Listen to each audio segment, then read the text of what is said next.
Nalazimo se u školi u kojoj je zapravo temelj funkcioniranja empatija. Nije vidljiva baš na djelu. Nekako nije prirodno da se o nečem priča, a da se to isto ne primjenjuje. Željeli smo u principu predstaviti šta znači empatija prema drugim ljudima i koliko je bitna ne samo u našoj školi nego i u životu. Mogli bi to kao unaprijediti, bolje se odnositi jedni prema drugima, raditi međusobno nekakve projekte, ali to sve pada u vodu kad mi iz nekog razloga ne komuniciramo, kao da se ne podnosimo. Kao društvo mi prihvaćamo različitost. Smatram da jedan dio prihvaća, jedan ne i to mi je jako tužna činjenica zato što želim da svi budemo prihvaćeni na isti način i da nema jednostavno tih razlika u društvu. Promjena neće doći toliko brzo, već da će trebati još godine proći da se ljudi i obrazuju i počnu promišljati o tom pitanju. No ovo je neki mali korak prema napretku, ja bih to tako rekla, jer ako svaki dan nešto čujete ili vidite, onda počnete razmišljati o tome. Projekt je započeo u suradnji sa Forumom za slobodu odgoja i kad su razrađivali na radionicama ideje na koji način bi mogli prikazati toleranciju i tolerantnost, učenice su same došle na ideju da to bude zid tolerancije, odnosno da naprave u školi mural. Na ideju za zid tolerancije smo došle zato što smo vidjele da, iako je 21. stoljeće, da u svijetu i dalje postoje nejednakosti, netrpeljivost prema ljudima koji nisu isti kao mi, recimo. I to nam je zasmetalo. Odlučile smo napraviti zid koji bi zapravo prikazivao različitosti, znači ljudi raznih dobnih skupina, seksualnosti, boje kože i religije. Ogledalo će biti postavljeno u svrhu toga da pojedinac može sebe vidjeti kao dio tog kolektiva koji je često diskriminiran i vidjet će da zapravo i nije toliko različit od onih koje diskriminira. Učenici tuda prolaze, izlaze i zadržavaju se, tako da vremenom, gledajući i razmišljajući o tome što predstavlja, zapravo im uđe u određenu podsvijest. Mislim da se šalje poruka tolerancije, poruka da smo svi različiti i da su dobrodošli svi oni koji su drugačiji na bilo kakav način.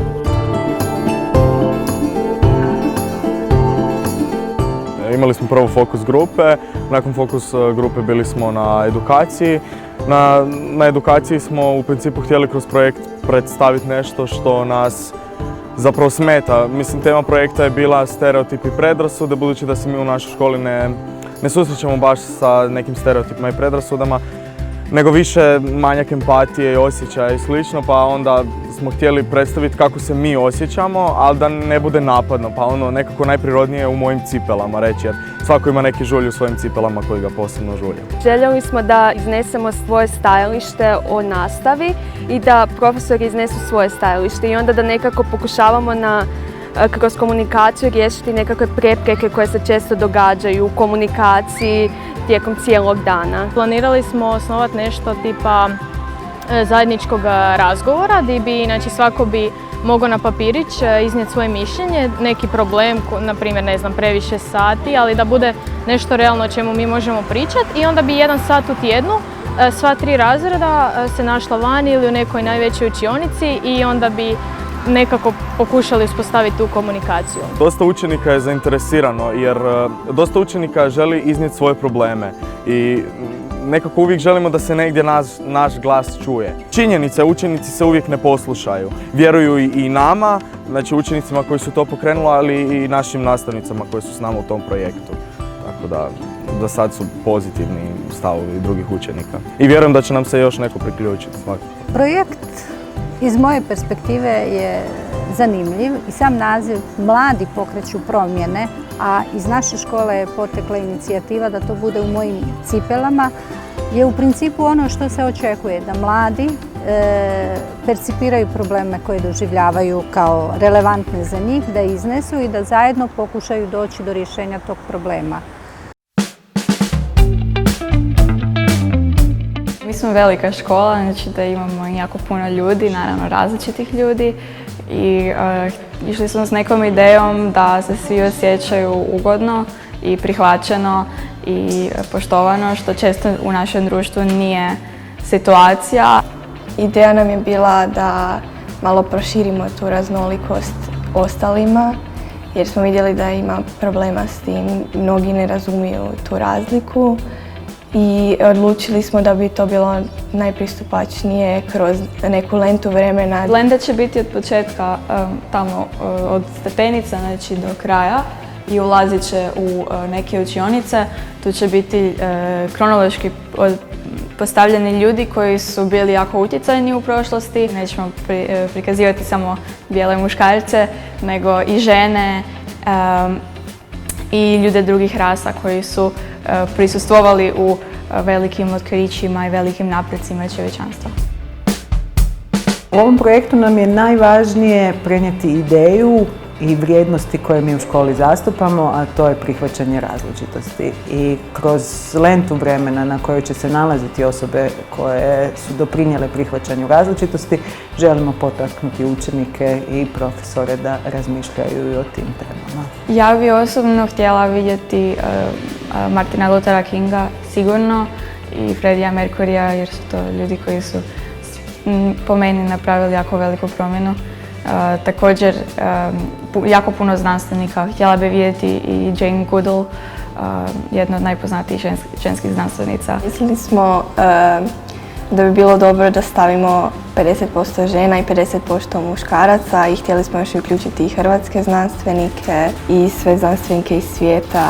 Imamo neku jednu reprezentaciju i naših i svjetskih znanstvenika i žene i muškaraca, tako da ne bude previše monotono. Ono na što smo posebno ponosni je da je u ovom projektu sudjelovalo gotovo 1100 učenika i 100 profesora koji su imali priliku svojim idejama, prijedlozima i povratnim informacijama sudjelovati u izradi ove lente vremena. Znači, uključili smo 42 razreda koji su davali svoje prijedloge i njihovi prijedlozi i osobe koje su oni istakli naći će se na toj lenti vremena.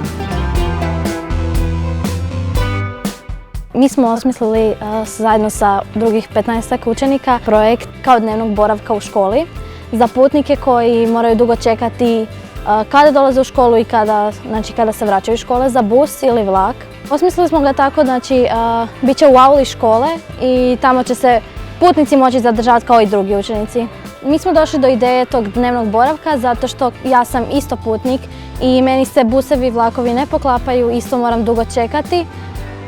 I isto kao moji prijatelji iz razreda koji putuju i busevi ne idu toliko često, moraju čekati po 2, nekad i 3 sata, tako da smo nekako tu došli na tu funkcionalnu ideju tog dnevnog boravka. Imamo puno učenika koji putuju i često oni dolaze puno ranije u školu ili čak čekaju nakon nastave zapravo prijevoz. Učenici su došli na ideju da im se organizira jedan prostor, odnosno da napravimo jedan dnevni boravak u kojem bi ti učenici putnici boravili. Taj školski boravak sadrži 2 kauča, stoliće i jastuke i jednu policu. Na tim policama ćemo staviti nekakve društvene igre, knjige kojima bi se učenici mogli zabavljati.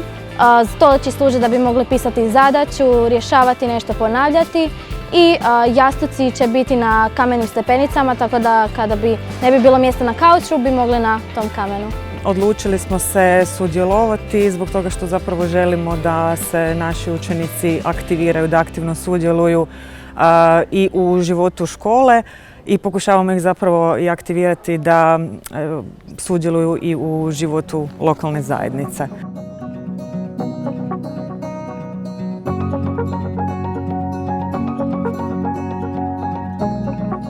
Trenutačno traje pandemija COVID-19. Nismo u mogućnosti složiti taj dnevni boravak te stoji u kutijama.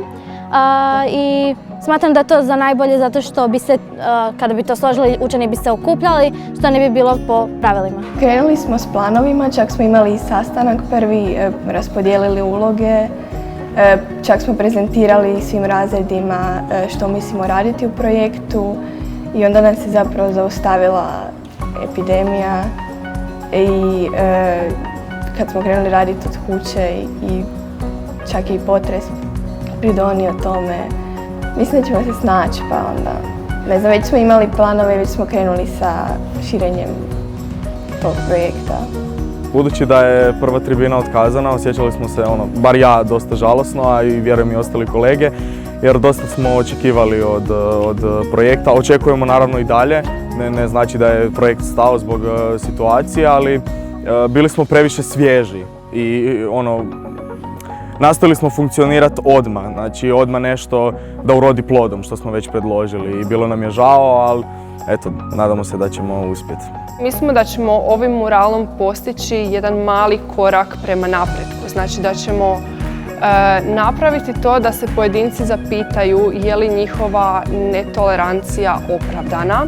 Želim da Hrvatska malo stupi u korak s vremenom i postane otvorenija država.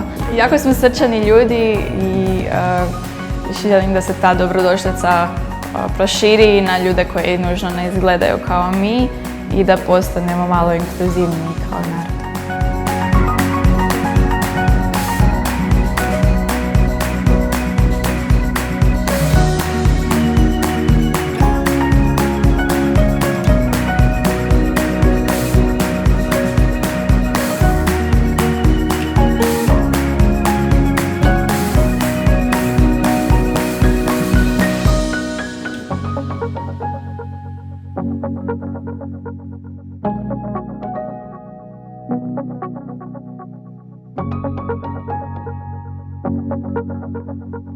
Thank you.